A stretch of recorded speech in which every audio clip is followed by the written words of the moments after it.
ॐ स्थापकाय च धर्मस्य सर्वधर्मस्वरूपिणे अवतारवरिष्ठाय রামকৃষ্ণায় তে নমঃ।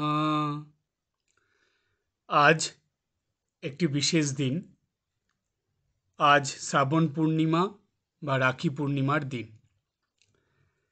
শ্রীরামকৃষ্ণ ভক্তমণ্ডলীর কাছে আজকের এই দিনটি খুবই গুরুত্বপূর্ণ বা বলা যায় বিশেষ একটি দিন। কারণ ঠাকুর শ্রী রামকৃষ্ণদেবের অন্তরঙ্গ পার্ষদদের মধ্যে ঠাকুর যে কজন পার্ষদকে ঈশ্বরকোটি বলে নির্দেশ করেছিলেন তাদের মধ্যে অন্যতম স্বামী নিরঞ্জনানন্দজি মহারাজের আজ জন্মতিথি। তাই স্বামী নিরঞ্জনানন্দজি মহারাজের শুভ জন্মতিথির দিন হিসাবে আজকের দিনটি রামকৃষ্ণ ভক্তমণ্ডলীর ত্যাগী এবং গৃহী সকল ভক্তদের কাছেই বিশেষ গুরুত্বপূর্ণ একটি দিন বা বলা যায় বিশেষ শুভ একটি দিন। শ্রী শ্রী ঠাকুর স্বামী নিরঞ্জনানন্দজি সম্পর্কে বলেছিলেন যে তিনি শ্রী রামচন্দ্রের অংশে অবতীর্ণ হইয়াছেন, অর্থাৎ স্বামী নিরঞ্জনানন্দজি মহারাজ শ্রী রামচন্দ্রের অংশে জন্মগ্রহণ করেছিলেন। এই অতি উচ্চ আধ্যাত্মিক শক্তিসম্পন্ন মহাপুরুষ ২৪ পরগনা জেলার রাজারহাট বিষ্ণুপুর গ্রামে আনুমানিক ১৮৬২ খ্রিস্টাব্দে শ্রাবণ পূর্ণিমার দিনে জন্মগ্রহণ করেছিলেন। স্বামী নিরঞ্জনানন্দজির পূর্ব নাম ছিল নিত্য নিরঞ্জন ঘোষ। ঠাকুর শ্রী রামকৃষ্ণদেবের কাছে আসার আগে নিরঞ্জনানন্দজি আহারিটোলা নিবাসী ডাক্তার প্যারীচাঁদ মিত্র মহাশয়ের বাড়িতে একটি প্রেততত্ত্বান্বেষী দলের সহিত পরিচিত হন। তারা নিরঞ্জনকে প্রেতাবতরণের মাধ্যম অর্থাৎ মিডিয়া রূপে ব্যবহার করতেন, কারণ তার উপর ভূতের আবেশ অতি সহজে হতো এবং এইভাবে প্রেতাবিষ্ট নিরঞ্জনের সাহায্যে ওই দলটি দুরারোগ্য রোগ নিরাময় করা প্রভৃতি বহু অলৌকিক ব্যাপার সাধন করতে পারতেন। এইভাবে ভুতুড়ুদের দলে যাতায়াত করতে করতে একটি ঘটনায় নিরঞ্জনের মনে বৈরাগ্যের সঞ্চার হয়েছিল। বৈরাগ্যের সঞ্চারের সঙ্গে সঙ্গে আধ্যাত্মিক রাজ্যের দ্বারও স্বামী নিরঞ্জনানন্দজির নিকট শীঘ্রই উদ্ঘাটিত হয়েছিল। তিনি লোকমুখে ঠাকুর শ্রী রামকৃষ্ণের অদ্ভুত ভগবত প্রেম ও চিত্তাকর্ষক উপদেশের কথা শুনে তাকে অর্থাৎ ঠাকুরকে দর্শন করতে উদ্গ্রীব হয়েছিলেন। খুব তাড়াতাড়ি তিনি তার কয়েকজন বন্ধুর সাথে দক্ষিণেশ্বরে ঠাকুর শ্রী রামকৃষ্ণের কাছে গিয়ে উপস্থিত হয়েছিলেন। নিরঞ্জন যখন দক্ষিণেশ্বরে আসেন তখন শ্রী রামকৃষ্ণ ভক্ত পরিবেষ্টিত ছিলেন। সন্ধ্যার সময় সবাই উঠে চলে গেলে ঠাকুর নিরঞ্জনের পাশে এসে বসলেন এবং তার পরিচয় জিজ্ঞেস করলেন। কথা প্রসঙ্গে সেদিন ঠাকুর নিরঞ্জনকে বলেছিলেন, দেখ নিরঞ্জন, ভূত ভূত করলে তুই ভূত হয়ে যাবি, আর ভগবান ভগবান করলে ভগবানই হবি, তা কোনটা হওয়া ভালো? নিরঞ্জন উত্তর দিলেন, তাহলে ভগবান হওয়াই ভালো। ফলত এই রূপে ঠাকুর সেদিন নিরঞ্জনকে ভুতুড়েদের সঙ্গ ত্যাগ করতে বলেছিলেন এবং নিরঞ্জনও তাতে সম্মত হয়েছিলেন। এই প্রথম দর্শনের সম্বন্ধে লাটু মহারাজ বলেছিলেন, নিরঞ্জন ভাই দক্ষিণেশ্বরে যেদিন প্রথম গিয়েছিল সেদিন ঠাকুর তাকে বলেছিলেন, দেখ, তুই যদি সংসারীর ৯৯টি উপকার করিস আর একটা অপকার করিস, তবে লোকে আর তোকে দেখতে পারবে না। কিন্তু ঈশ্বরের কাছে তুই যদি 99টি অপরাধ করিস আর একটা তার প্রীতির কাজ করিস, তাহলে তিনি তোর সব অপরাধ মার্জনা করবেন। মানুষের ভালোবাসায় আর ভগবানের ভালোবাসায় এত তফাৎ জানবি। এইভাবেই ঠাকুরের কাছে যাতায়াত করতে করতে এবং ঠাকুরের কাছ থেকে বিভিন্ন রকম ধর্ম প্রসঙ্গ বা ঐশ্বরিক প্রসঙ্গ বা বলা যায় ভগবত প্রসঙ্গ শুনে নিরঞ্জনানন্দজি মহারাজ দিনে দিনে নিজেকে সম্পূর্ণই শ্রীরামকৃষ্ণ চরণে সমর্পণ করে দিয়েছিলেন এবং ঠাকুরের কাছে থেকে ঠাকুরের ভাবে জীবন অতিবাহিত করার সংকল্প গ্রহণ করে সন্ন্যাস গ্রহণ করেছিলেন। নিরঞ্জন মহারাজের সন্ন্যাসের পর নাম হয়েছিল স্বামী নিরঞ্জনানন্দ। আজ আমরা স্বামী নিরঞ্জনানন্দজি মহারাজ শ্রীরামকৃষ্ণ সংঘে তিনি কি অবদান রেখে গেছেন, বা বলা যায় শ্রীরামকৃষ্ণ সংঘ যে গড়ে উঠেছে, এই সংঘ গড়ে ওঠার পিছনে স্বামী নিরঞ্জনানন্দজি মহারাজের কি অবদান আছে, সেই আলোচনার মধ্যে আমরা যাব। ঠাকুরের অসুখের সময় বীরভক্ত নিরঞ্জন দাড়ির ভূমিকা নিয়ে ঠাকুরের কাছে সকলের যথেচ্ছ আসা যাওয়া অনেকটাই নিয়ন্ত্রণ করতেন। পরবর্তীকালে স্বামীজির অসুখের সময়ও স্বামী নিরঞ্জনানন্দজিকে এই অপ্রিয় কাজটি নিষ্ঠার সঙ্গে করতে দেখা যেত। লাটু মহারাজ স্বামী নিরঞ্জনানন্দজি সম্পর্কে বলেছিলেন, কারুর অসুখ শুনলে দৌড়ঝাঁপের কাজ নিরঞ্জন ভাই নিজের মাথায় নিত। এসব কাজে তার খুব দিল ছিল, হাঙ্গামা পোয়াতে পারত। উত্তরকালে বরানগর বা আলমবাজার মঠে থাকতে শশী মহারাজ, কালী মহারাজ, লাটু মহারাজ প্রমুখ ঠাকুরের সন্তানদের অসুস্থতার সময় স্বামী নিরঞ্জনানন্দজি মহারাজকে তার নিজের কথা ভুলে সমস্ত মন প্রাণ দিয়ে গুরু ভাইদের সেবা করেছিলেন। আবার আমরা দেখি তেমনি এক গৃহী গুরু ভাই বলরাম বসু, তিনি যখন অসুস্থ হয়ে পড়েছিলেন, তার অসুস্থতার শেষ সময়ে অর্থাৎ শেষ অসুখের সময় নিরঞ্জন মহারাজ দিন রাত সেই বলরাম বাবুর কাছে থেকে সেবা করেছিলেন। শ্রী শ্রী মার প্রতিও স্বামী নিরঞ্জনানন্দজির ছিল অগাধ শ্রদ্ধা ও ভক্তি। শ্রী শ্রী মাকে সাক্ষাৎ জগৎজননী বলে চিনতে তার দেরি হয়নি।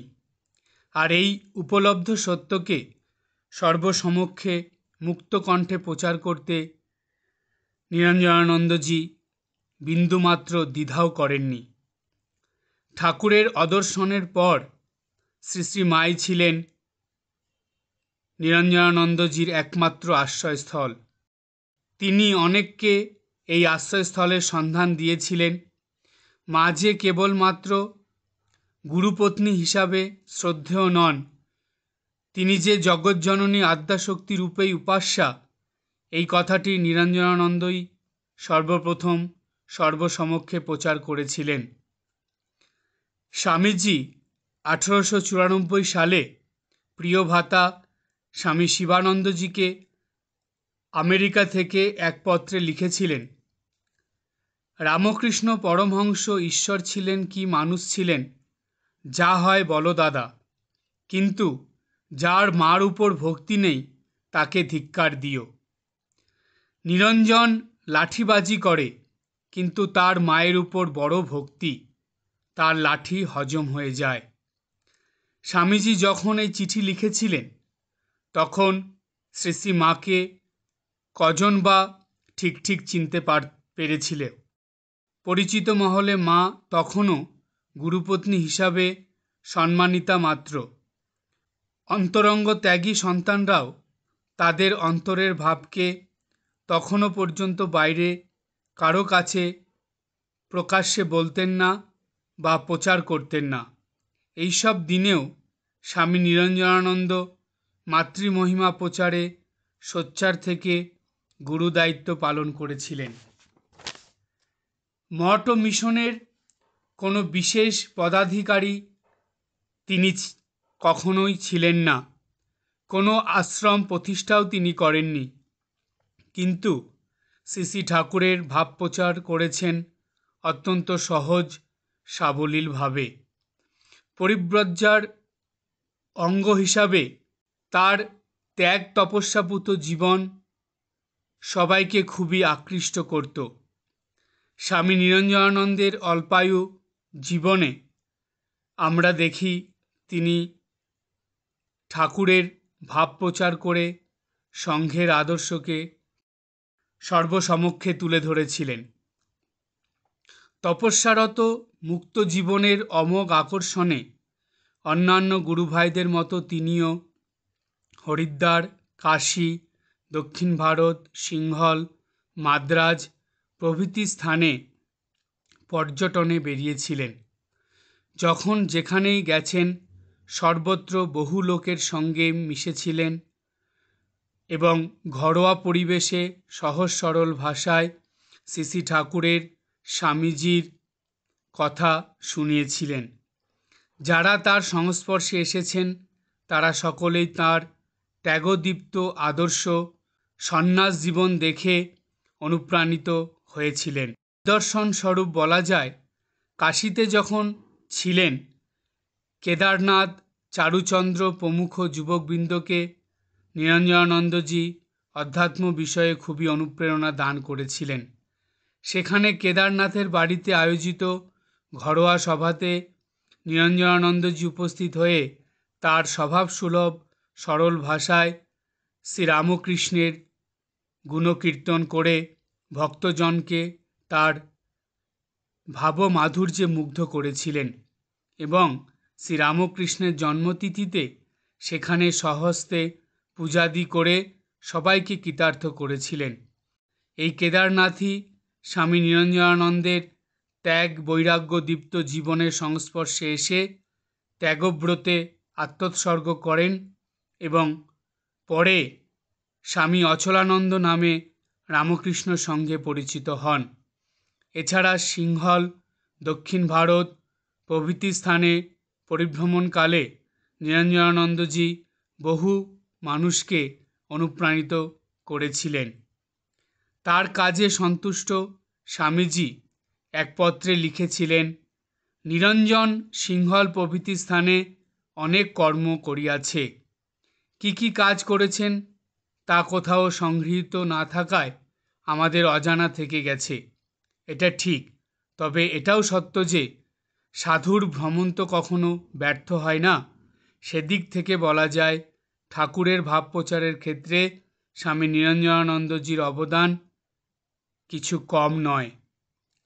তিতিক্ষার উজ্জ্বলতম দৃষ্টান্ত তিনি রেখে গেছেন জীবনলীলার সমাপ্তি পর্বে। স্বামী নিরঞ্জনানন্দ অল্পায়ু ছিলেন, মাত্র 42 বছর বয়সে অঞ্জনবিহীন বন্ধনশূন্য মাতৃভক্ত মহাপুরুষ শ্রী মায়ের পাদপদ্মে চিরমিলিত হয়েছিলেন। কিন্তু বৈরাগ্যবান সন্ন্যাসীর জীবনের মূল্য শুধু দৈর্ঘ্যের পরিমাপে স্থিরীকৃত হয় না, বিশেষত আধ্যাত্মিক জগতে সময় অপেক্ষা ত্যাগ, বৈরাগ্য ও ভগবৎ ভক্তির গভীরতা অধিক প্রশংসনীয় ও আদরণীয়। সেদিক থেকে স্বামী নিরঞ্জনানন্দজির অপূর্ব জীবন রামকৃষ্ণ সংঘের চিরপ্রেরণাপ্রদ। ঠাকুরের অন্যতম ত্যাগী সন্তান ঈশ্বরকোটি স্বামী নিরঞ্জনানন্দজি মহারাজ তার অল্প সময়ের মধ্যে ঠাকুরের ভাব প্রচার করে এবং ত্যাগ বৈরাগ্যের জীবন সর্বসমক্ষে তুলে ধরে যে কাজ করে গেছেন সেই কাজ সকল রামকৃষ্ণ ভক্তমণ্ডলীর কাছে, অর্থাৎ রামকৃষ্ণ ভক্তমণ্ডলীর ত্যাগী ও গৃহী ভক্তদের কাছে তার এই ত্যাগ বৈরাগ্যপূর্ণ জীবন ও সেই সঙ্গে শ্রীরামকৃষ্ণের ভাব প্রচারের জন্য সহজ সরল সাবলীল ভাষায় সর্বস্তরের মানুষের কাছে ঠাকুরের ভাব পৌঁছে দেওয়ার জন্য যে কাজ স্বামী নিরঞ্জনানন্দজি করে গেছেন, সেই কাজ চিরস্মরণীয় এবং চিরপ্রেরণাদায়ক। তাই নিরঞ্জনানন্দজি মহারাজের রামকৃষ্ণ সংঘের জন্য যে অবদান, সেই অবদানের কথা আমরা যেন চিরদিন মনে রাখি, আমরা যেন সর্বক্ষণ মনে রেখে আমাদের এই জীবনে ঠাকুরমা স্বামীজির এই ভাব প্রচারের জন্য এবং তাদের জীবনের আদর্শ সঠিকভাবে প্রচার করার জন্য আমরাও যেন আজকের দিনে দৃঢ় সংকল্প গ্রহণ করতে পারি। তাহলেই স্বামী নিরঞ্জনানন্দজির অবদান আমাদের কাছে চিরস্মরণীয় হয়ে থাকবে। আজ এই পর্যন্ত। সবাই ভালো থাকবেন, হাসি খুশি আনন্দে থাকবেন। ওম জননীং শারদাম দেবীম রামকৃষ্ণম জগদ্গুরুম পাদপদ্মে তয়োঃ শ্রিত্বা প্রণমামি মুহুর্মুহুঃ।